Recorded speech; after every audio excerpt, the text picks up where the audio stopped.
Atong! Tama ng laro! Umuwi ka na at luto na ang hapunan natin. Sandali na lang po, Lolo Manuel. Aba, lintik na bata ito. Kanina ka pa naglalaro. Paggabi na, pero amoy araw ka pa rin. Tama na yan, sige na, sige na. Umuwi ka na. Baka gusto mo pang mapalo kita bago ka umuwi. Lolo naman eh. Wala nang nagawa ang 11 taong gulang na si Atong kung hindi ang huminto sa paglalaro ng tumbang preso nang ilabas na ng kanyang Lolo Manuel ang isang patpat mula sa likod nito. Nauna na siyang tumakbo kay Lolo Manuel patungo sa kanilang kubo. Sa isang maliit at tahimik na baryo na napapalibutan ng malalawak na bukirin at kagubatan, nakatira si Atong. Sa kabila ng hirap ng buhay, likas siyang masayahin at mahilig maglaro. Lumaki si Atong sa piling ng kanyang Lolo Manuel na isang albularyo sa kanilang baryo. Nakatira sila sa isang maliit na kubo na yari sa kawayan at pawid. Maraming tao ang lumalapit kay Lolo Manuel upang humingi ng lunas sa kanilang mga karamdaman. Mula sa simpleng lagnat hanggang sa mga sakit na sinasabing dulot ng masasamang elemento. Bagamat masaya si Atong, hindi lingid sa kanya ang mapait na nakaraan ng kanyang pamilya. Noong sanggol pa lamang siya, naghiwalay ang kanyang mga magulang. Ang kanyang ama ay nagpunta sa Maynila upang maghanap ng mas magandang kinabukasan, ngunit hindi na muling bumalik. Samantala, ang kanyang ina naman ay muling nag-asawa at bumuo ng bagong pamilya. At doon na siya iniwan ito sa pangangalaga ni Lolo Manuel. Sa kabila ng kawalan ng magulang sa kanyang tabi, hindi nakadama si Atong ng matinding lungkot. Ang kanyang lolo ang nagsilbing ama at ina niya. Matapos ang buong araw na paglalaro, ay nakaramdam na si Atong ng gutom nang makauwi na siya. Mas nagutom siya nang makita niya ang ulam nila ay inihaw na tilapia na may sawsawan at toyo na may kasamang sili at kalamansi. Walang ilaw sa kanilang kubo, maliban sa isang gaserang nakapatong sa ibabaw ng lamesa.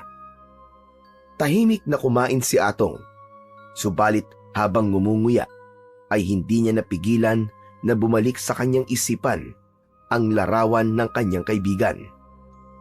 Si Elmer. Kanina lamang, habang naglalaro sila ng tumbang preso, bigla niyang naisip ang masasayang araw na kasama pa niya ito. Madalas silang nagtutuksuan kung sino ang mas mabilis tumakbo o kaya naman ay mag-aagawan sa kung sinong unang titira sa holen. Pero wala na si Elmer dahil mag-iisang taon na itong patay. Napansin ni Lolo Manuel ang pananahimik ni Atong at pinagmasdan siya nito habang sumasandok ng kanin sa kaldero. Sandali, Apo. Bakit parang bigla ka yatang nawala ng ganang kumain?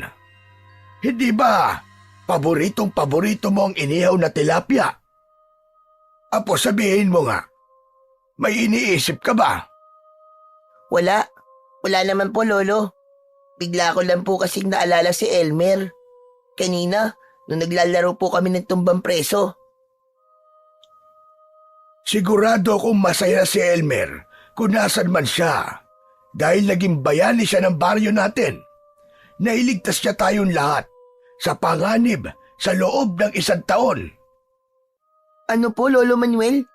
Kabayanihan po bang matatawag ang inalay siya ng sapilitan at hinayaang mamatay sa kamay ng harimodon? Wala na tayong magagawa sa bagay na yun, Atong. Yun ang napagkasunduan ni na Kapitan Umpong nung nakaraang taon. Kahit naman anong tutulang gawin natin, ay wala tayong magagawa kapag si Kapitan Umpong na ang nagdesisyon. Naiintindihan ko rin naman siya dahil iniisip lang niya ang kapakanan ng mas nakararami. Hindi na muling nagsalita pa si Atong. Hinayaan niyang lamunin siya ng katahimikan.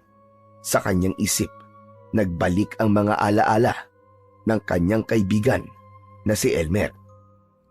Hindi na napigilan pa ni Atong ang pagbigat ng kanyang pakiramdam. Parang bumigat ang bawat subo niya ng pagkain. Mas lalong lumalim ang kanyang katahimikan. Sa loob-loob niya, may isang bagay siyang hindi matanggap, na kailangan may isang bata ang isasakripisyo upang mabuhay ng matiwasay ang nakararami. Sa baryong kinalakihan ni Atong ay may isang tradisyong kinatatakutan, ngunit pilit tinatanggap ng mga tao. Yun ay walang iba, kundi ang pag-aalay ng isang bata sa Harimudon. Ito ang kanilang paraan upang mapanatili ang katahimikan at seguridad ng kanilang bayan mula sa halimaw na nagtatago sa kagubatan. Tuwing ikatlong pagbilog ng buwan sa isang taon, kailangan magsakripisyo ang baryo nila ng isang inosenteng buhay ng isang bata upang hindi sila salakayin ng nilalang na may katawan ng tao ngunit may muka ng baboy. Yun ay kung tawagin nila ay Harimudon. Ayon sa matatanda, ang Harimudon ay isang malakas at makapangyarihang uri ng aswang. Ang ilong ng Harimudon ay malaki at laging basa, habang ang mga mata ay singpula ng nagbabagang apoy. Sa tuwing nagugutom ito, ang paghinga nito ay lumalalim at lumilikha ng tunog na tila nagmumula sa ilalim ng lupa. Isang babala ito para sa mga taga-nayon na paparating na ang pag-aalay. Ang pagpili ng bata na iaalay ay pinamumunuan ng kanilang kapitan, si Kapitan Ompong.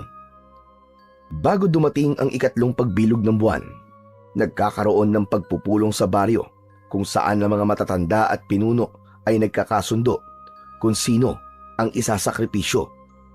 Walang sino mang maaaring tumanggi o tumutol sapagkat ito ay itinuring ng batas, isang batas na hindi maaaring labagin kung nais nilang manatiling buhay. Noon, may isang taon kung kailan walang naialay ang mga tao. Buong taon na nagtago ang mga tao sa kanilang mga bahay at umasang makaliligtas sila nang hindi kinakailangan mag-alay ng sinuman. Ngunit hindi yun naging sapat. Nang dumating ang ikatlong pagbilog ng buwan, lumabas ang Harimudon mula sa kanyang lungga sa kagubatan. Wala itong nakitang alay, kaya ipinakita nito sa lahat kung ano ang kapalit ng paglabag ng mga tao sa kasunduan.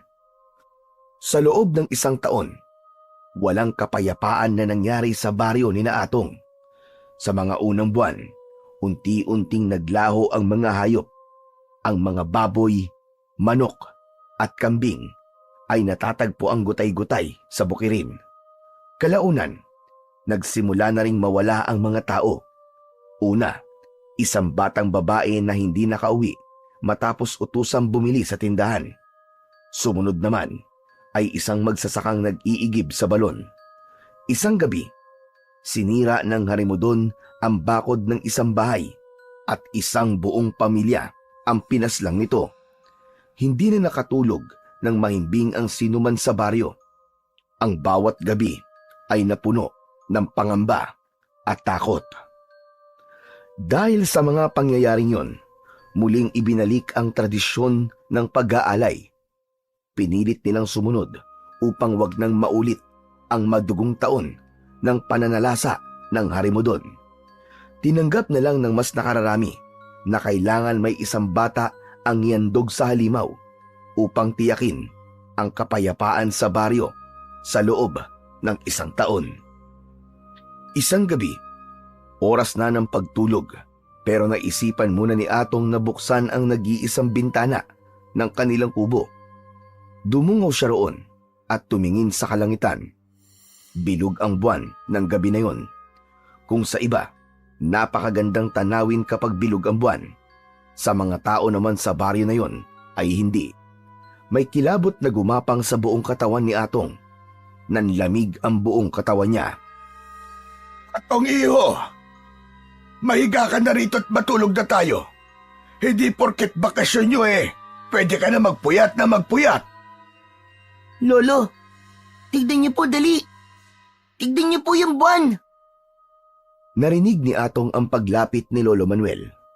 Maya-maya pa ay tumayo na rin ito sa kanyang tabi at tumingin sa labas. Ilang saglit din itong nanahimik bago nagsalita. Pangalawang pagbilog na ng buwan ngayong taon, Apo. Ibig sabihin po, malapit na naman po ang pagpili ng alay, Lolo. Paano po kung ako na pala ang susunod na iaalay sa hari mo doon? Huwag ka na magtanong ng ganyan, Atong. Hindi ako natutuwa. Hindi nga po, Lolo. Paano po?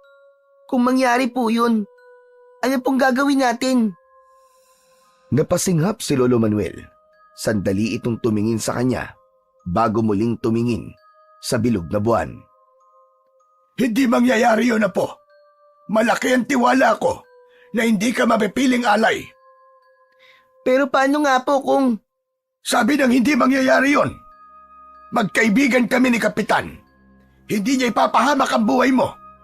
Dahil alam niyang mahalaga ka sa akin, Atong. Hala, sige, tama na yan. Matulog na tayo. Dahan-dahang isinara ni Atong ang bintana. Pero bago siya humiga sa papag, muli siyang sumulyap sa bilog na buwan. Hindi niya maalis ang kaba sa kanyang dibdib. Hindi na rin siya nagtagal doon at humiga na siya sa tabi ng kanyang Lolo Manuel. Hinapa ni Atong ang manipis na kumot at binalot niya ang kanyang sarili doon. Kahit anong pikit niya ay hindi niya magawang makatulog.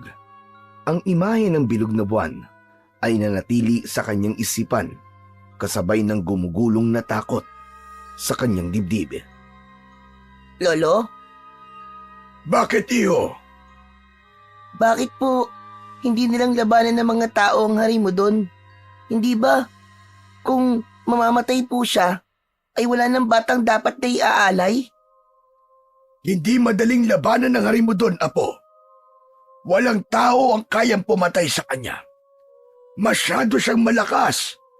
Lalo na ang hari mo doon na nandito sa ating baryo. Kakaiba talaga kanyang lakas at kapangyarihan. Pero paano po kung halimbawa po magtulong-tulong o magsama-sama po ang lahat? Baka naman po kapag nagtulong-tulong po ang lahat, matalo po nila ang hari mo doon. Marami nang sumubok, Apo. Pati po ba si Kapitan Ompong? Oo, matagal niya nang sinubukan, pero hindi siya nagtagumpay. Marami na ang namatay dahil sa kagustuang labanan ng hari mo doon, pero walang nakabalik mula sa gubat ng buhay. Maswerteng matatawag na nakabalik pa noon si Kapitan Ompong ng buhay. Lolo, mas mabuti pa po pala na umalis na lang po tayo rito. Ano kaya kung sa ibang lugar na lang po tayo manirahan, Lolo? Napabuntong hininga si Lolo Manuel. Kung may kakayahan lang sana tayo na umalis, matagal na nating ginawa yun, Atong. Pero gaya ng maraming tao sa baryong ito, wala na tayong ibang mapupuntahan. Gaya nila, ay mahirap lang din tayo, Apo. Ibig sabihin, Lolo, habang buhay na lang po tayo magtitiis sa tradisyon na yon? Masama magpakinggan pero oo, Apo. Dahil yun ang realidad sa lugar na ito. Pero huwag kang mag-alala, Atong. Sa susunod na taon ay 12 anyos ka na. Kapag 12 anyos ka na, ay ligtas ka na sa pag-aalay. Hindi alam ni Atong kung dapat ba siyang matuwa sa sinabi ng kanyang Lolo Manuel. Alam niya kasi na kahit tumungtong na siya sa edad na 12, ay marami pa ring bata ang maaaring maging alay sa hari mo doon. Taon-taon pa rin na may isang buhay ang kailangan mawala para sa kaligtasan ng mas nakararami. O sige na, Atong. Matulog ka na. Huwag mo nang masyadong isipin ang mga bagay na ganyan dahil paghaharian lamang ng takot ang iyong puso at isipan. Tumagilid na si Atong pero hindi niya magawang isara ang kanyang mga mata. Sa isip niya, naaalala niya ang mga mata ni Elmer nung gabing dinala ito sa gubat. Punong-puno ng takot pero walang ibang nagawa kundi sumunod sa nakatakdang tadhana nito. At ngayon, nalalapit na naman ang pagpili. Kung may kakayahan lang sana siyang pigilan ang mangyayari sa susunod na kabilugan ng buwan, ay ginawa na niya. Pero sa isip ni Atong, isa lamang siyang batang walang magagawa, kundi ang sumunod sa sinasabi ng mas nakararami at mas nakatatanda sa kanya. Isang maaliwalas na umaga, abala si Atong sa pagwawalis ng mga tuyong dahon sa harapan ng kanilang maliit na kubo. Napahinto si Atong sa pagwawalis nang makita niya si Kapitan Ompong na papalapit sa kanya. Matangkad ito at maputi. Palaging nakasuot ng malinis na polo at slacks. Sa bawat takbang nito ay kumikislap ang gintong relo sa pulso nito at ang malapad na gintong singsing sa daliri nito.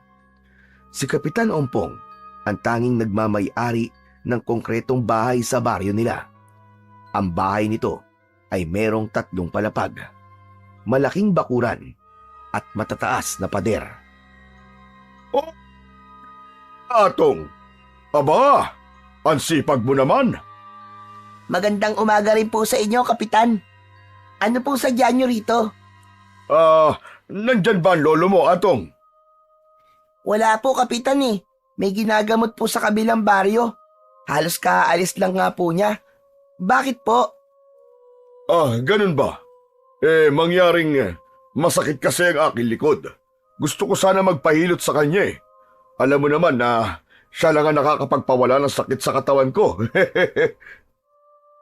Kapitan, nakaalis na po eh. Pero mamaya po, babalik din po si Lolo. O sige. Sabihin mo na lang sa lolo mo na puntahan ako sa bahay pagdating niya ha. O sige Atong, mauuna na ako. Sige po, Kapitan. Tatalikod na sana ang kapitan nang biglang nagsalita si Atong. Ay, Kapitan, sandali lang po. May itatanong lang po sana ako sa inyo. Ano yun, Atong? May napili na po ba kayo para sa susunod na pagbilog ng buwan? Napangiti si Kapitan Ompong, isang ngiting hindi mawari ni Atong kung may kahulugan. Wala pa. Sa susunod na linggo pa namin pag-uusapan yan. Bago ang 3 pagbilog ng buwan. Teka, bakit Atong? Natatakot ka bang mapili bilang alay sa hari mo doon? Opo, Kapitan. Sa susunod na taon pa lang po ako magiging 12 anyos eh. Ibig sabihin po, sa ngayon, hindi pa po ako ligtas bilang maging alay. Huwag kang mag-alala, Atong. Hindi ka mapipili. Sinisigurado ko yan. Kaya huwag kang matakot, ha? Ganun po ba? Maraming salamat po, Kapitan. Sige po, mag-iingat po kayo. Maraming salamat po uli. May malaking ngiti sa labi si Atong habang pinapanood ang papalayong si Kapitan Ompong. Kahit paano ay gumaan naman ang kanyang pakiramdam sa sinabi nito.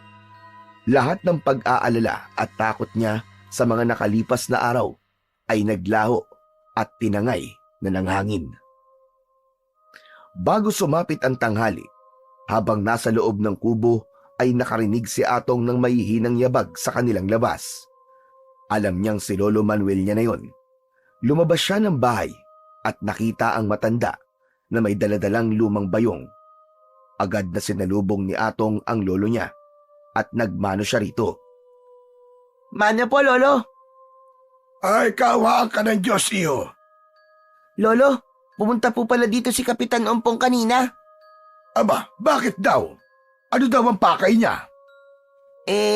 Masakit daw po ang likod niya eh. Gusto raw po niya magpahilit sa inyo. Ang sabi po niya ay pumunta raw po kayo sa bahay niya pagdating niyo po dito sa atin. Sige. Dadaan ako mamaya sa bahay niya. Magpapahinga lang muna ako sandalit. Napagod ako. Naupo muna si Lolo Manuel sa bangko sa labas ng kanilang bahay at dinukot ang tabako mula sa bulsa. Tumabi naman si Atong sa kanyang Lolo Manuel at muli siyang nagsalita. Lolo, meron pa pong sinabi si Kapitan. Ano naman yon? Tinanong ko po kasi siya kung may napili na po para sa susunod na pagbilog ng buwan. Sabi po niya wala pa po. At siniguro po niya sa akin na hindi po akong pipiliin nila. O, di ba? Nakita mo na. Wala ka naman talagang dapat ikatakot, Apo. Kilala tayo ni Kapitan Umpong at nakikisama ako sa kanya ng maganda. Kaya sigurado ko na hindi ikaw ang pipiliin nila para sa taong ito. Alam mo, Atong Apo, minsan ang pinakamatinding kalaban ng tao ay ang kanyang sariling takot. Kaya huwag mong hahayaang lamunin ka ng takot. Hindi mo magagawa mga bagay na gusto mo kung palagi kang matatakot. Tumango si Atong sa kanyang lolo. Ngunit sa kanyang dibdib ay may kung anong kaba siyang nararamdaman. Kahit alam niya na hindi naman siya ang iaalay sa Harimudon para sa taon na yon. Naisip niya na baka ang kaba na yon ay para sa batang susunod na iaalay sa aswang na nasa gubat. Simula ng araw na yon ay nawala na ang takot sa dibdib ni Atong. Ang mga salita ni Kapitan Umpong at Lolo Manuel ay parang naglagay ng kalasag sa kanyang puso. Bumalik na ulit ang gana niya sa paglalaro at sa gabi ay hindi na siya nahihirapang matulog. Wala nang mga bangungot tungkol sa Harimudon. Wala nang pag-iisip na baka siya ang susunod na iaalay. Isang hapon, habang malapit nang lumubog ang araw, ay nakaupo sa sahig na kawayan at naglalaro ng luma niyang robot si Atong. Si Lolo Manuel naman ay abala sa kusina sa paghihiwa ng karne ng baboy. Atong Apo, pakibilan mo nga ako ng toyo at suka sa tindahan ni Aling Pining. Ubus na pala ang toyo at suka natin. Iaadobo ko na lang itong baboy para may ulam tayo hanggang bukas. Kumuha ka ng pera dyan sa bulsa ng pantalong ko na nakasabit sa likod ng pinto. Agad naman na tumalima si Atong sa utos ng lolo niya. Binitiwan niya ang kanyang laruan at kumuha ng pera. Matapos yun ay lumabas na si Atong ng bahay at tinahak ang daan patungo sa tindahan. Malapit lang yun sa kanilang bahay, kaya halos wala pang 3 minuto ay nasa tindahan na siya. Pagdating niya sa tindahan ay merong 3 nanay na nag-uusap sa harapan ng tindahan ni Aling Pining. Ang isa ay may dala pang walis tingting na tila inihinto muna ang pagwawalis para makipagtsismisan. Habang hinihintay ni Atong na suklian siya ni Aling Pining, ay narinig niya ang usapan ng 3 nanay. Ayon sa isa, ay mamayang gabi na pala pipili sina Kapitan Umpong ng batang iaalay sa Harimudon dahil 1 linggo na lang ay ang 2 pagbilog na ng buwan sa taon na yun. May takot na sinabi ng 2 nanay na sana ay hindi ang mga anak nila ang mapili. Nagpahayag din ang isang nanay na kawawa naman ang batang mapipili, pero anito ay wala na silang magagawa pa kundi ang magdasal dahil parte na yon ng tradisyon ng kanilang baryo. Habang nakikinig si Atong sa usapan, ay nanatili siyang kalmado. Hindi siya kinabahan dahil sigurado siya na hindi siya ang mapipili. Malinaw na sinabi sa kanya ni Kapitan Umpong na ligtas siya, ngunit hindi pa rin niya naiwasang malungkot para sa batang iaalay. Pagkatapos makuha ang kanyang sukli, agad siyang naglakad pauwi. Pumasok siya sa kubo at inilapag ang biniling toyo at suka sa ibabaw ng lamesa. Lolo! Lolo! Sandali lang po. Meron po akong sasabihin sa inyo. Ano ba yon, Apo? Lolo, may narinig po kasi akong usapan sa tindahan. Mamayang gabi na raw po pipiliin kung sino ang batang iaalay sa Harimudon. Nakalulungkot man, pero wala na tayong magagawa pa pagdating sa bagay na yan, Atong. May inosenteng buhay na naman ang mawawala ngayong taon. Tahimik na naupo si Atong sa papag. Alam niyang totoo ang sinabi ni Lolo Manuel na wala silang magagawa. Pero sa loob-loob niya, hindi niya maiwasang mapaisip kung hanggang kailan magpapatuloy ang tradisyon na yon sa kanilang baryo.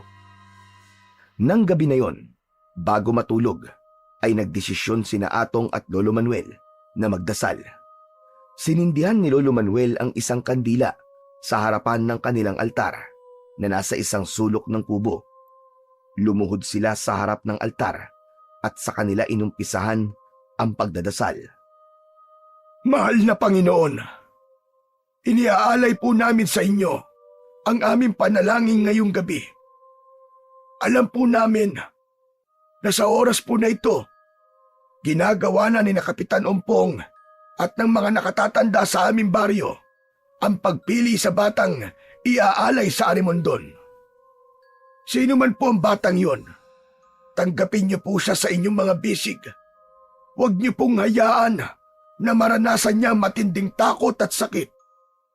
Naway sa kabilang buhay, magkaroon po siya ng kapayapaan at walang hanggang kasiyahan. Panginoon, kami po ay lubos na nagpapakumbaba sa inyong harapan. Bigyan niyo po kami ng lakas ng loob at ipagkaloob niyo po ang kapayapaan sa batang pipiliin ngayong gabi. Amen. Suminghot si Atong. Binuksan na niya ang mga mata niya at tumingin kay Lolo Manuel. May lungkot sa mga mata niya at tila nalaman ni Lolo Manuel kung anong tumatakbo sa utak niya ng sandaling yon. Apo, may mga bagay sa mundo na hindi natin kayang baguhin. Hindi na nagsalita si Atong.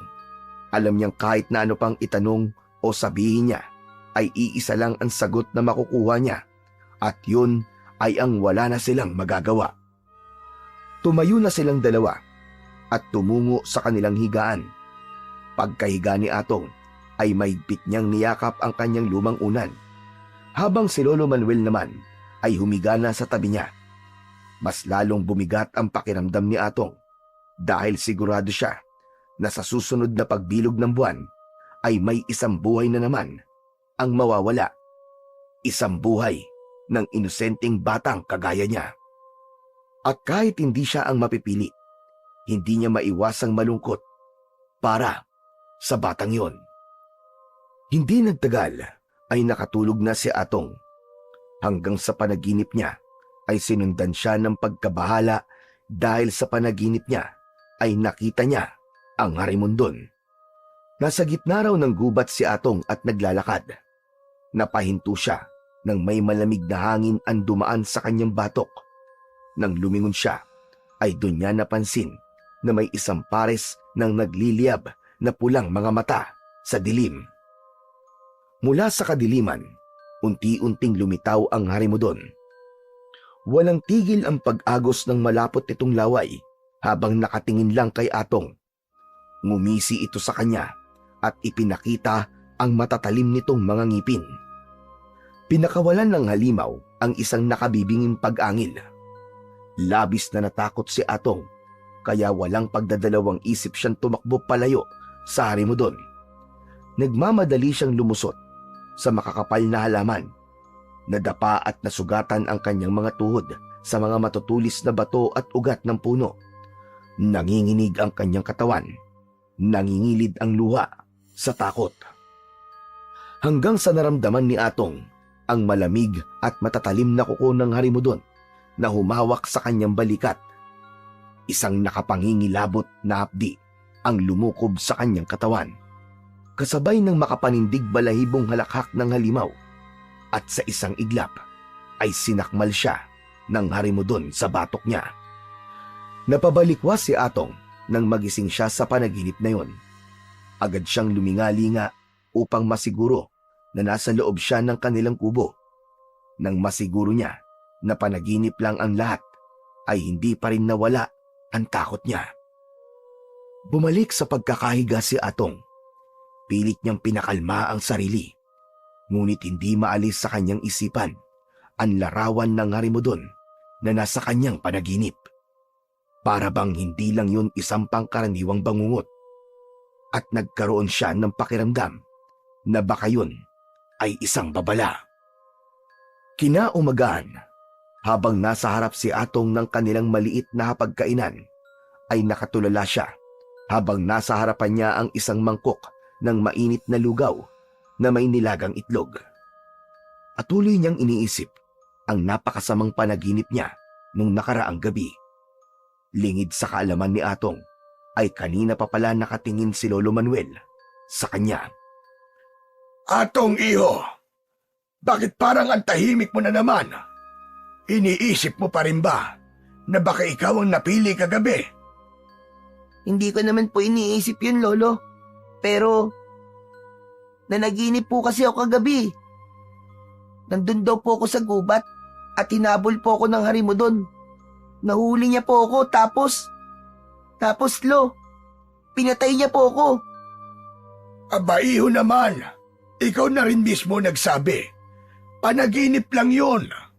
Hindi yun mangyayari sa totoong buhay. Hindi ba ang sabi ko sa'yo, ang panaginip ay kabaligtaran ng mangyayari sa realidad? Alam mo namang kung ano madalas mong iniisip bago matulog, ay madadala mo yon sa iyong panaginip. Pero Lolo, iba po yung pakiramdam ko sa panaginip ko po na yun. Para po siya totoo. Nung sinakmal po ako sa batok ng harimo doon, naramdaman ko po yun kahit nagising na ako. Lolo Manuel, natatakot po ako. Napabuntong hininga si Lolo Manuel sa kamarahang umiling. Tulad ng sinabi ko sa iyo, Apo, masamang panaginip lang yon. Masyado ka kasing nag-iisip tungkol sa pagpili ni na Kapitan Ompong. Sinasabi ko na nga kaya dapat hindi mo na iniintindi mga ganyang bagay. Tignan mo, natatakot ka na naman ngayon. Ewan ko po, Lolo. Pero hindi ko po maiwasang matakot dahil po sa panaginip na yon. Hindi ka dapat matakot. Sigurado kung hindi ikaw ang napili nila kagabi, makikita mo sa mga susunod na araw ay malalaman na natin kung sino ang batang iaalay sa harimo doon. At sigurado ko na hindi ikaw yun, Apo. Kaya sige na, kumain ka na ng kumain. Hindi na masarap ang lugaw kapag malamig na. Nagpatuloy na si Lolo Manuel sa pagkain ng lugaw, pero si Atong ay halos hindi pa rin makakain. Dinampot niya ang kutsara pero tinignan niya lang yon dahil patuloy siyang binabagabag ng kanyang panaginip tungkol sa harimo doon. Sa mga lumipas na araw ay dama ni Atong na puno ng takot at kaba ang lahat ng tao sa baryo nila. Hanggang isang umaga, kumalat na ang balita na magkakaroon ng pagpupulong sa plaza sa pangunguna mismo ni Kapitan Ompong. Habang nag-aalmusal, narinig ni na Atong at Lolo Manuel ang usapan mula sa ilang dumaraang kapitbahay. Mukhang malalaman na natin ngayon kung sino ang napili na iaalay sa harimo doon. Pupunta po ba tayo ron, Lolo? Oo, Atong. Mas mabuting nandun tayo nang marinig natin mismo kung sino ang iaalay. Sige po, pero tapusin po muna natin tong pagkain natin. Pagkatapos nilang kumain, agad silang nagtungo sa plaza. Nang dumating sina Atong at Lolo Manuel doon, ay puno na ng tao ang paligid. Ang mga mukha ng mga magulang ay bakas ang kaba at takot, habang ang ibang nakatatanda naman ay tahimik lang na tila tanggap na ang anumang desisyon na nagawa ni na Kapitan Ompong. Sa unahan ay nakatayo roon si Kapitan Ompong sa isang maliit na entablado, kasama ang ilan pang matatanda at may katungkulan sa baryo. Tumahimik ang lahat nang magsimula ng magsalita si Kapitan Ompong. Mga kanayon, alam kong mahirap ang ganitong klaseng desisyon. Pero kagaya na nakasanayan natin, kailangan nating gawin ito para sa kapayapaan ng ating baryo at ng mas nakararami. Matapos ang masusing pagpili, ang mga matatanda at ang may mga katungkulan ay nagkasundo na sa batang iaalay sa harimo doon sa darating na pagbilog ng buwan. Natiling tahimik ang lahat. Naramdaman ni Atong ang malamig na hangin na dumaan sa kanyang balat. Pero hindi yun ang dahilan ng kilabot na lumukob sa kanya. Hindi niya maipaliwanag kung bakit, pero habang nakikinig siya, ay naging mabigat ang kanyang dibdib. Nalulungkot man ako sa desisyong ito. Pero alam nating ito ang tanging paraan upang mapanatili ang ating kaligtasan. Gaya ng dati, ang pamilya ng batang iaalay ay makatatanggap ng pinansyal na tulong mula sa ating bondo bilang bahagi ng ating pakikiramay sa kanila. Mamayang gabi, personal kong pupuntahan ng bahay ng batang napili upang kausapin siya at ang kanyang pamilya. Alam kong mahirap intindihin ito, pero sana'y maintindihan niyong muli para sa kinabukasan at kaligtasan ng mas nakararami. Tapos na ang ating pagpupulong at maaari na kayong makauwi sa inyong mga tahanan. Matapos magsalita ni Kapitan Umpong, ay isa-isa nang nag-aalisan ang mga tao sa plaza. Ang ilan ay nag-usap-usap ng pabulong at ang iba naman ay mabilis na umuwi na tila nais takasan ang mabigat na katotohanang may isang buhay na naman ang mawawala. Ngunit si Atong ay nanatiling nakatayo. Nakatingin siya sa kawalan. Hindi siya makagalaw at makapagsalita. Sa kanyang isip, paulit-ulit niyang iniisip kung sino ang batang napiling ialay para sa Harimudon. Naramdaman niya ang bahagyang pagtapik ni Lolo Manuel sa kanyang balikat. Halika na, Atong, at marami pa tayong kailangang gawin sa bahay. Marahang tumango si Atong at saka sumabay sa paglalakad sa kanyang lolo. Tahimik lang siya habang tinatahak nila ang daan pauwi. Habang naglalakad ay binasag ni Lolo Manuel ang katahimikan. Sino man ang batang napili, sana ay maisip niya na ang gagawin niya ay isang pagsasakripisyo at kabayanihan. Gaya ng mga nauna, ay habang buhay siyang maaalala ng mga tao sa baryong ito. Pero Lo, parang ang dali-dali lang po sabihin yan. Pero ang katotohanan, napakasakit po nun para sa batang iaalay at dun po sa pamilya niya. Hindi po patas. Isa pa po, kahit po sabihin na makatatanggap na malaking halaga ang pamilya ng bata, wala pa rin katumbas na halaga ang buhay niya. Paano kung may mga pangarap po siya, Lo? Paano po kung hindi po niya gustong mamatay? Hindi sumagot si Lolo Manuel. Nakatungo lang ito habang naglalakad.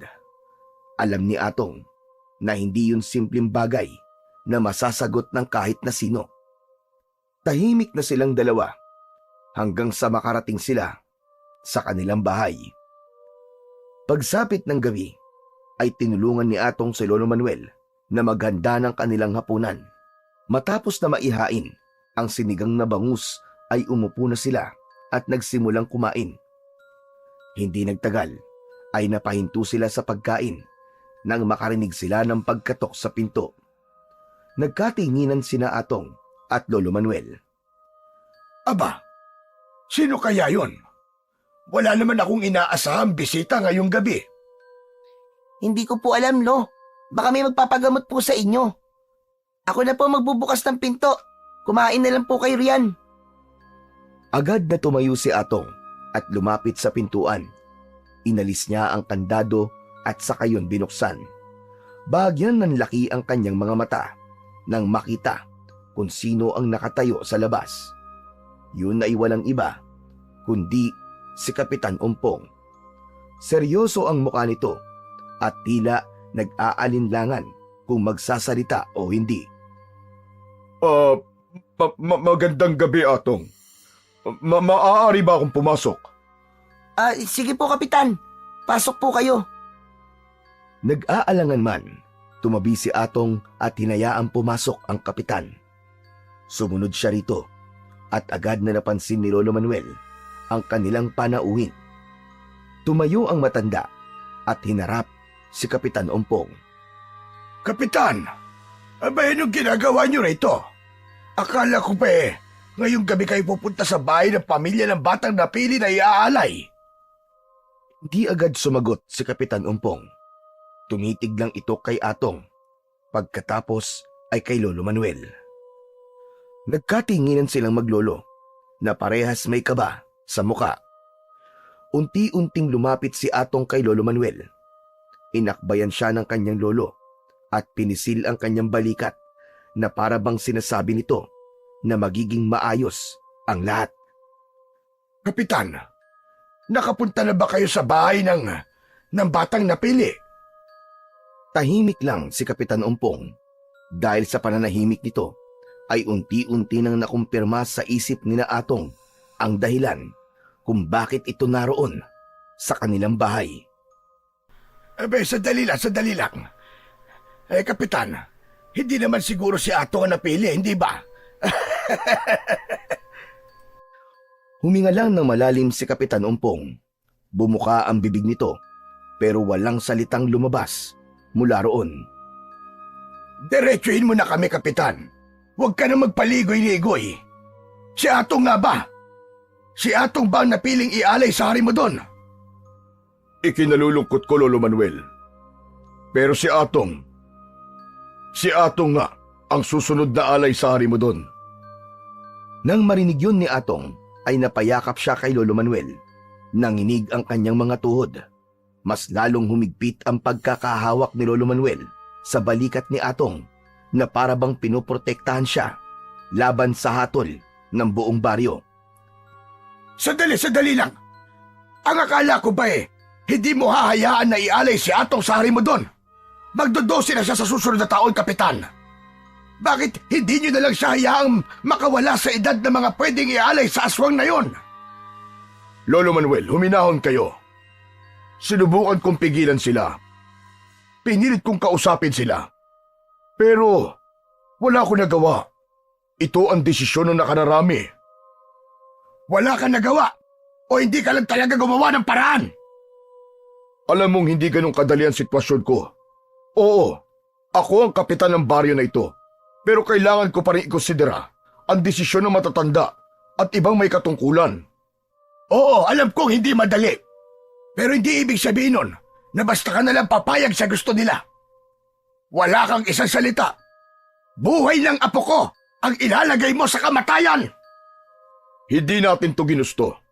Pero ano bang kaibahan ng buhay ni Atong sa ibang bata rito sa ating baryo? Sige nga. Masakit ito para sa akin.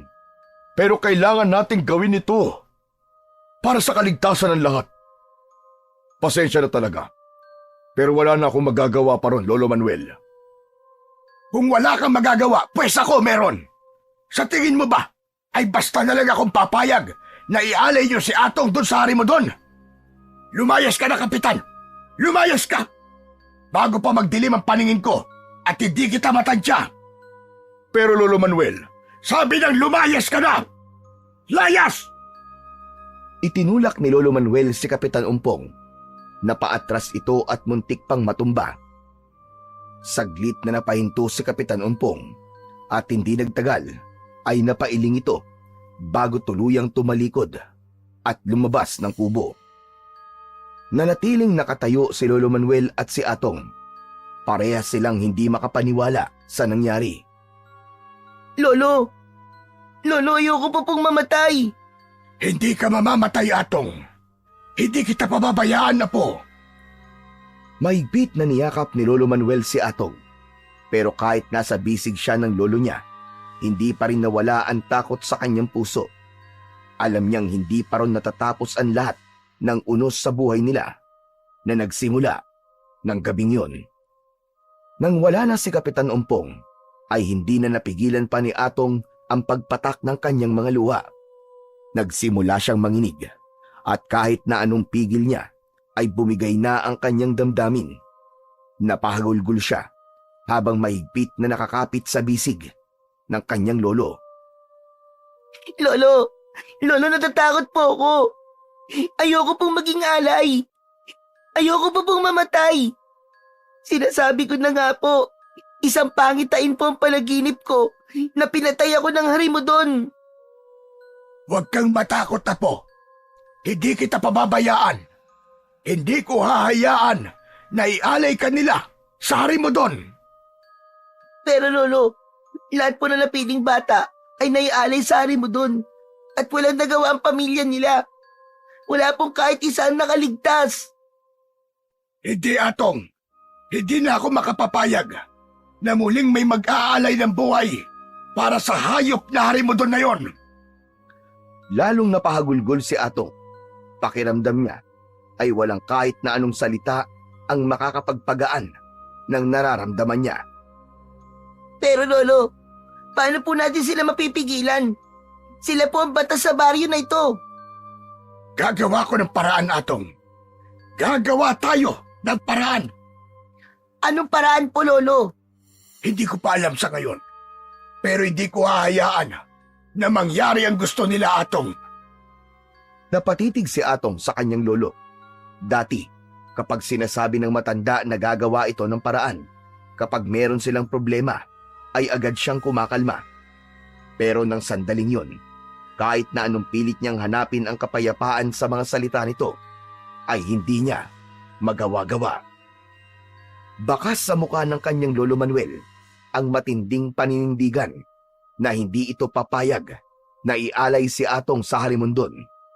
Muli ay mahigpit siyang niyakap ng matanda. Naramdaman ni Atong ang malakas na tibok ng puso ni Lolo Manuel na indikasyon na maging ito ay natatakot kagaya niya. Matamang nag-isip si Lolo Manuel kung ano ang dapat nilang gawin, hanggang sa naisip ni Lolo Manuel na umalis na lang sila sa kanilang baryo. Tahimik silang naghanda ng kanilang mga gamit. Naglagay sila ng ilang pirasong damit sa isang bag. Hindi na nila inalala kung saan sila pupunta. Ang mahalaga ay makalayo at makaalis sila sa baryo na yon. Madaling araw na nang magpasya silang umalis. Ngunit bago pa man sila makalabas ng kanilang bakuran, ay hinarang na sila ng 5 tanod na may dalang tungkod na pamalo. Pinalibutan sila ng mga yon at sinabi ng isa na hindi sila maaaring umalis. Walang nagawa si Lolo Manuel kundi ibalik si Atong sa loob ng kanilang bahay. Sa mga sumunod na araw ay hindi na sila pinayagang lumabas. May mga nakabantay sa kanila araw at gabi. May nagdadala sa kanila ng pagkain tuwing umaga at hapon. Unti-unti, tinanggap na ni Atong ang kanyang kapalaran. Hindi na siya umiiyak sa gabi. Hindi na rin siya nagtatanong kung bakit siya pa ang napili. Sa halip, nakaupo na lang siya sa tabi ng bintana at nakatitig sa gubat kung saan nakatira ang halimaw na harimudon. Pero si Lolo Manuel ay hindi sumuko. Nakita ni Atong kung paano nagdarasal ang matanda tuwing gabi at kung paano ito umaasa na meron pang paraan para makaligtas si Atong sa bingit ng kamatayan. Tuwing gabi ay unti-unting nabubuo ang buwan at sa bawat paglakas ng liwanag nun ay alam ni Atong na nalalapit na rin ang kanyang kamatayan. Hanggang sa dumating na ang gabing kinatatakutan ni Atong at Lolo Manuel. Tuluyan nang naging bilog ang buwan at yun na ang pangatlong pagbilog ng buwan sa taon na yun. Sa loob ng kubo ay tahimik na nakaupo si Atong sa papag. Nanginginig siya habang nakatitig sa labas ng bintana. Lolo, bilog na po ang buwan. Tumayo si Lolo Manuel at lumapit sa kanya at tinapik siya sa balikat. Huwag kang matakot, Apo. Hindi ako papayag na kunin kanila. Ngunit bago pa makasagot si Atong, ay biglang bumukas ang pinto. Pumasok ang ilang tanod kasama si Kapitan Umpong. Matigas ang kanilang muka at kita sa kanilang mga mata na wala na silang balak makipag-usap ng maayos. Lolo Manuel, kukunin na namin si Atong ngayon. Oras na para sa pag-aalay sa harimudon. Hindi niyo makukuha ang apo ko. Dadaan muna kayo sa ibabaw ng aking bangkay. Lolo Manuel, makakatanggap ka ng pera kapalit ng buhay ni Atong. Malaking halaga yon. Isa pa, alam mong ito na ang tradisyon dito sa ating baryo. Isipin mo na lang, maililigtas ni Atong ang buhay ng buong baryo sa loob ng 1 taon mula sa galit ng harimudon. Wala akong pakialam sa pera at sa galit ng harimudon na yon. Buhay ng apo ko ang pinag-uusapan natin dito. Huwag mo nang gawing mahirap ito para sa ating lahat, Lolo Manuel. Alam mo namang hindi na natin mababago ang desisyon. Bakit hindi na lang kayo ang ialay sa hari mo doon? Mga hayop kayo! Mga demonyo kayo! Mabilis na sumenya si Kapitan Umpong sa mga tanod. Agad na lumapit ang dalawang tanod at hinawakan ang braso ni Lolo Manuel. Pero nagpumiglas ito. Hindi niyo siya makukuha! Bitiwan niyo ako! Bitiwan niyo ako! Lolo! Lolo, tulungan niyo ako, Lolo! Lolo, tulungan niyo ako! Nang makita ng isang tanod na patuloy ang paglaban ng matanda, mabilis itong humugot ng matigas na tungkod at hinataw sa ulo ni Lolo Manuel. Bumagsak ang matanda sa sahig habang mahigpit pa ring nakakapit ito kay Atong. Nabitiwan nito si Atong nang hilahin ng mga tanod. Lolo Manuel! Bakit niyo siya sinaktan? Mga walang iya kayo! Mga wala kayong puso! Bitiwan niyo ako! Lolo Manuel! Hawak ang dugo ang ulo. Pilit na gumapang si Lolo Manuel papunta kay Atong. Ngunit hinila na ng mga tanod si Atong palabas ng kubo. Lolo! Ayokong sumama sa inyo! Pakawalan niyo ako! Pakawalan niyo ako! Atong apo! Pakawalan niyo ang apo ko! Mga wala kayong puso! Mga walang kaluluwa!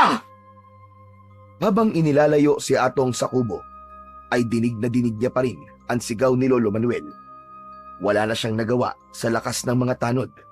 Kahit na anong pagpupumiglas ang gawin niya, ay hindi pa rin niya magawang makawala sa pagkakakapit ng mga yon sa kanyang magkabila ang braso. Makalipas ang ilang sandali, ay patuloy pa rin ang malalaking hakbang ng mga tanod habang hila si Atong papasok sa madilim na gubat. Nagpumiglas pa rin si Atong, pero kahit na anong gawin niya, wala siyang lakas para lumaban. Ang mga mata niya ay puno na ng takot habang pinagmamasdan ang mga taong nakasunod sa kanila. Yun ay ang mga taga-baryo nila na walang magawa kundi panoorin ang kanyang paghatid sa tiyak na kamatayan. Sa unahan, tahimik lang na naglalakad si Kapitan Umpong at walang kahit na anong bakas ng pagsisisi sa mukha nito. Kapitan, parang awa niyo na po. Ayoko pa pong mamatay. Hindi sumagot si Kapitan Umpong, ni hindi man lang siya nilingon nito. Kapitan, tulungan niyo po ako. Parang awa niyo na po, Kapitan. Patuloy lang sa paglalakad ang kapitan na parang hindi naririnig ang pagmamakaawa ni Atong. Hanggang sa makarating sila sa gitnang bahagi ng gubat, isang malaking puno ang naroon na isang matandang balete kung saan itinatali ang mga batang inaalay para sa harimudon. Tumigil ang mga tanod at agad na itinulak si Atong sa harapan ng puno. Wag po. Maawa po kayo sa akin. Ayoko pa pong mamatay. Maawa po kayo. Hindi siya pinakinggan ng mga tanod. Agad na naglabas ang isang tanod ng lubid at itinali siya sa puno ng balete. Kapitan! Kapitan, tulungan niyo po ako! Tulungan niyo po ako, Kapitan! Nagmamakaawa po ako! Ayoko pa pong mamatay! Wala nang silbi ang pagmamakaawa mo, Atong. Tanggapin mo na ang kapalaran mo. At pwede ba? Tumahimik ka na dahil kanina pa ako naririndi sa kakasigaw mo. Hanggang sa biglang dumating si Lolo Manuel. Hinawi nito ang mga tao. Kahit dumudugo ang ulo nito, ay hindi yun naging hadlang upang subukan pa rin itong iligtas si Atong. Sinubukan itong lumapit kay Atong, pero agad itong pinigilan ng mga tanod. Kapitan, maawa ka! Huwag mong gawin ito! Hindi mo kailangan ialay ang aking apo! Hindi ito pinansin ni Kapitan Umpong. Tahimik itong tumayo sa harapan ng balete at tumingin sa paligid. Naramdaman ni Atong ang malamig na pawis na dumadaloy sa kanyang muka at katawan. Lolo! Lolo, tulungan niyo po ako! Ayoko pong mamatay, Lolo! Kapitan, maawa ka naman! Kahit ako na lang ang gawin yung alay. Huwag na ang aking apo. Hindi tatanggapin ng Harimudon na matandang kagaya mo, Lolo Manuel. Huwag kang ambisyoso. Itinaas ni Kapitan Ompong ang kanyang kamay at sumigaw. Harimudon! Nandito na ang alay namin para sa'yo. Buong puso kong ibinibigay sa iyo ang batang ito. Magpakasasa ka sa kanyang sariwang laman at dugo. Tumahimik ang lahat.